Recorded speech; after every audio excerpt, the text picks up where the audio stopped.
RAM RAM ઢીંકા ઢીંકા ઢીંકા કરી દો. આવડે રમતા?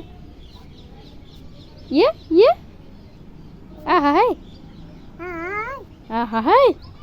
વિશુ મોરલો કેમ બોલે? ન્યા ઊભી રે. મીનુ કેમ બોલે?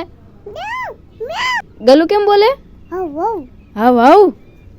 પછી ચકલી, કોયલ,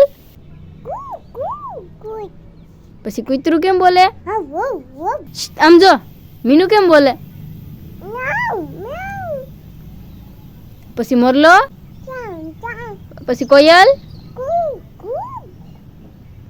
નાક ક્યાં તારું નાક? પછી કાન, પછી હાથ હાથ હાથ, પગ પગ પગ ઈ પગ. પછી તાર પેટ ક્યાં?